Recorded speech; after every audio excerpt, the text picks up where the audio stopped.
애플이 폴더블폰 개발에 착수했다는 소식 들으셨나요? 이르면 내년에 아이폰 폴더블을 볼 수 있을 것이라는 전망에 힘이 실리고 있는데요. 블룸버그 통신은 16일 애플이 아직 제작 초기 단계이지만 폴더블 화면이 탑재된 아이폰 제작에 돌입했다고 보도했습니다. 애플은 다양한 크기의 아이폰 폴더블 개발에 대해 논의 중이라고 합니다.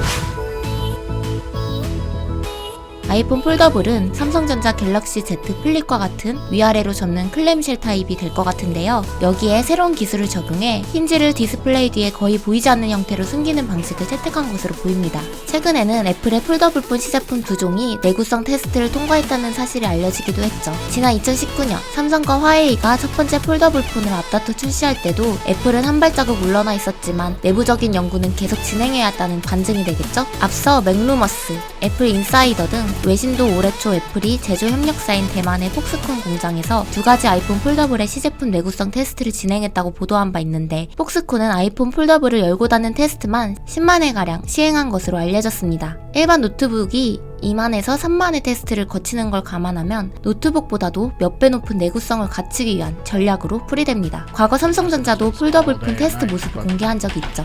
At the same time, it does kind of get in your head. I have a feeling I'll be hearing this for a long time.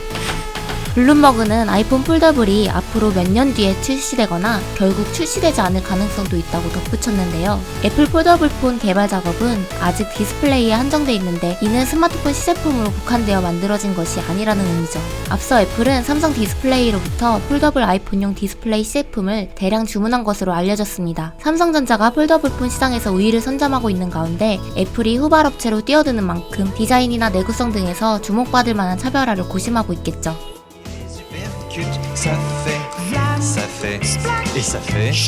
ou bien 애플은 관련 기술 특허를 계속 출원해왔고, 지난해 10월에도 디스플레이에 보호막을 한층 입힌 폴더블 기기 특허를 등록했죠. 이러한 상황으로 미뤄볼 때 애플의 폴더블폰 출시가 생각보다 빨라질 것이라는 예측입니다. 폴더블폰 시장에 애플이 참전하게 되면 삼성전자와의 맞승부는 피할 수 없겠죠.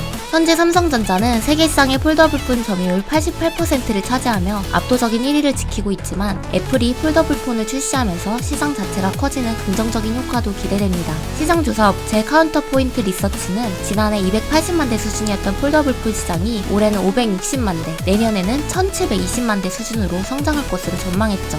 구글은 지난해 대부분의 시간과 에너지를 중급형 스마트폰 시장에 투입했는데 올해 구글 픽셀 6를 출시할 예정이라고 합니다. 구글이 스마트폰 사업까지 손을 대고 있다는 거 몰랐던 분도 많으시죠? 그렇다면 우리나라 스마트폰 업체들은 어떤 전략을 세우고 있을까요? 삼성전자는 경쟁사와 별개로 올해도 폴더블폰 대중화에 적극 나선다는 입장입니다. 지난해 갤럭시 Z 플립과 갤럭시 Z 폴드 2를 선보인 삼성은 올해 보급형 제품을 포함 총 4종의 폴더블폰 신제품을 내놓을 계획이라고 합니다. 삼성전자의 프리미엄 스마트폰 갤럭시 S21은 사전 예약이 시작됐죠. LG전자는 11일 세계 최대 IT 전시회인 CES 2021에서 세계 최초로 밀었다 폈다 하는 스마트폰 LG 롤러블을 공개했습니다.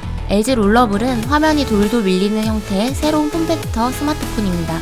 LG 롤러블 폰이 스마트폰 시장의 새로운 돌파구가 될 것인지 이는 초유의 관심을 모으고 있죠. 2021년 여러분은 새로 나올 휴대폰 중에 어떤 제품이 제일 사고 싶으세요? 여러분의 댓글 안 읽는 것 같아도 열심히 읽고 있으니 다양한 의견 남겨주세요. 안녕.